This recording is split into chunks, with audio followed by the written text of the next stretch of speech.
चैतन्य महाप्रभु वैष्णव गौड़ संप्रदाय के संस्थापक। क्या जानते हैं आप चैतन्य महाप्रभु जयंती कब है? तो दोस्तों, स्वागत है आपका अपने ही YouTube चैनल पर कलयुग के चमत्कार संतों की वाणी में। आइए जानते हैं चैतन्य महाप्रभु जयंती पर खास बातें। आप सोचेंगे कि इन होली के त्योहारों पर चैतन्य महाप्रभु का क्या रिश्ता? तो हम आपको बता दें दोस्तों, चैतन्य महाप्रभु का जन्म होली के दिन ही हुआ था। आइए जानते हैं कुछ बातें उनकी जीवनी के बारे में। चैतन्य महाप्रभु का जन्म बंगाल के नवद्वीप नामक गांव, जो कि अब मायापुर है, में संवत 1407 में फागुन पूर्णिमा को होलिका दहन के दिन हुआ था। और इस बार 2024 में उनका जन्म उत्सव 25 मार्च को होली के दिन मनाया जाएगा। चैतन्य महाप्रभु के अनुयायी इस पूर्णिमा को गौरव पूर्णिमा भी कहते हैं और इसे बड़ी धूमधाम से मनाते हैं। बंगाल वैष्णव परंपरा में चैतन्य महाप्रभु को श्री कृष्ण का अवतार माना जाता है। आइए इनके बारे में हम इनका इतिहास जानेंगे। संवत 1407 फागुन पूर्णिमा के दिन श्री जगन्नाथ मिश्र और शची देवी के घर चैतन्य महाप्रभु ने 9वीं संतान के रूप में जन्म लिया। आमतौर पर तो 9 महीने बच्चा माँ के गर्भ में रहता है और उसका जन्म होता है, लेकिन चैतन्य महाप्रभु का जन्म चमत्कारी और रहस्यमयी माना जाता है। चैतन्य महाप्रभु अपनी माँ के गर्भ में 13 महीने रहने के बाद जन्मे थे और इनका नाम विशंबर रखा गया था। जन्म के समय उनके ज्योतिष ने भविष्यवाणी की, जो कि बाद में सच हुई थी। चैतन्य महाप्रभु के माता पिता को पहले जो 8 संतानें थी, वे सभी कन्याएं हुई थी और वे जन्म लेते ही उनकी मृत्यु हो गई थी। इसके बाद जब चैतन्य महाप्रभु का जन्म हुआ तो इनकी कुंडली देखकर ज्योतिषाचार्य ने भविष्यवाणी की कि ये बालक एक महापुरुष बनेगा और इसकी रुचि कृष्ण भक्ति में होगी। चैतन्य प्रभु ने ही वैष्णवों के गौड़ीय संप्रदाय की आधारशिला रखी। मानव जाति को एक सूत्र में पिरोने के लिए चैतन्य महाप्रभु ने ही हरि नाम संकीर्तन का आंदोलन के रूप में शुरुआत की थी और हर तरफ हरि नाम का प्रचार किया। चैतन्य महाप्रभु जब किशोर अवस्था में आए तो उन्होंने भगवान श्री कृष्ण को ही अपना सब कुछ मान लिया और 24 साल की उम्र में परिवार को छोड़कर सन्यासी बन गए। उन्होंने भगवान कृष्ण के संदेश का प्रचार किया। हरे कृष्ण कृष्णा कृष्णा हरे हरे का नाम लेते हुए चैतन्य महाप्रभु श्री कृष्ण प्रेम में मगन होकर लीलाएं और नृत्य करते थे। श्री कृष्ण के प्रति चैतन्य महाप्रभु की भक्ति, प्रेम, भाव देखकर उनके अनेक शिष्य बन गए। वैष्णवों के गौड़ीय संप्रदाय की नींव चैतन्य महाप्रभु ने ही रखी थी।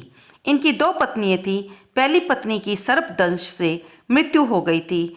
तब इनको वंश को आगे बढ़ाने के लिए परिवार के जोर पर दूसरा विवाह करना पड़ा। चैतन्य महाप्रभु ने अपने जीवन के कुछ अंतिम पल वृंदावन में व्यतीत किए थे। श्री चैतन्य वाणी भरोसा देते हुए कहती है कि जीव केवल चरम व पूर्ण आनंद की प्राप्ति का ही लक्ष्य रखे तथा आनंद प्राप्ति के बाधक, यानी कि भगवत प्राप्ति में जो भी बाधक है, जो भी जिन भोगों को वो समझता है कि वे उसे भगवत प्राप्ति नहीं करने देंगे, उनका परित्याग करे और अगर उसे असमर्थता प्रतीत हो रही है तो उन भोगों को मजबूरी से, दुखी मन से व उसकी निंदा करते हुए अंगीकार करते हुए जीवन का निर्वाह करें। उनके पार्षदों में श्री नित्यानंद प्रभु, श्री अद्वैत, श्री गदाधर, श्री वास आदि भक्तवृंद के माध्यम से जीवों के कल्याण हेतु गांव-गांव, नगर-नगर, शहर-शहर जाकर हरि नाम संकीर्तन का प्रचार व प्रसार की उन्होंने शिक्षा दी। उन्होंने शिक्षाष्टकम, यानी कि 8 भक्ति प्रार्थनाएं, इसकी रचना भी की। चैतन्य को उनके पिघले हुए सोने जैसे रंग के कारण ही कभी कभी गौरांग या गौरा भी कहा जाता है। कुछ जानकारों के अनुसार माधवेंद्र पुरी इनके गुरु थे, जबकि कवि करणपुर कृत चैतन्य चंद्रोदय के अनुसार निमाई ने केशव भारती नामक सन्यासी से शिक्षा ली, जिसके पश्चात उनका नाम कृष्ण चैतन्य देव हो गया और बाद में वे चैतन्य महाप्रभु के नाम से प्रसिद्ध हुए। इनकी कृष्ण भक्ति में कैसे श्रद्धा हुई, आइए जानते हैं। जब निमाई किशोरावस्था में थे तभी इनके पिता की मृत्यु हो गई। सन 1501 में चैतन्य महाप्रभु अपने पिता का श्राद्ध करने के लिए जब गया गए तब उनकी मुलाकात ईश्वरपुरी नाम के संत से हुई। उन्होंने चैतन्य को कृष्ण कृष्ण रटने का उपदेश किया। इसके पश्चात 24 वर्ष की आयु में उन्होंने गृहस्थ आश्रम को त्याग कर दिया और पूरी तन्मयता से कृष्ण भक्ति में लीन रहने लगे। ये अपने भक्तों के साथ भक्ति आंदोलन को जनमानस तक पहुंचाते थे, जिसके अंतर्गत वे अपने दोनों शिष्य नित्यानंद प्रभु व अद्वैताचार्य महाराज जी के साथ ढोल मृदंग आदि वाद्य यंत्र बजाते हुए नाच गाकर हरि नाम संकीर्तन करते थे। चैतन्य महाप्रभु की जीवन लीला समाप्त होने को लेकर आज तक कोई प्रमुख जानकारी नहीं मिल पाई। इसमें मतभेद देखने को मिलते हैं। इतिहासकारों का मानना है कि चैतन्य महाप्रभु की मृत्यु 48 वर्ष की आयु में 1534 ईस्वी में उड़ीसा के पुरी शहर में हुई। मृत्यु का कारण मिर्गी का दौरा पड़ना बताया जाता है। कुछ जानकार बताते हैं कि उनकी हत्या कर दी गई और कुछ के अनुसार चैतन्य महाप्रभु रहस्यमय तरीके से इस दुनिया से अदृश्य हो गए थे।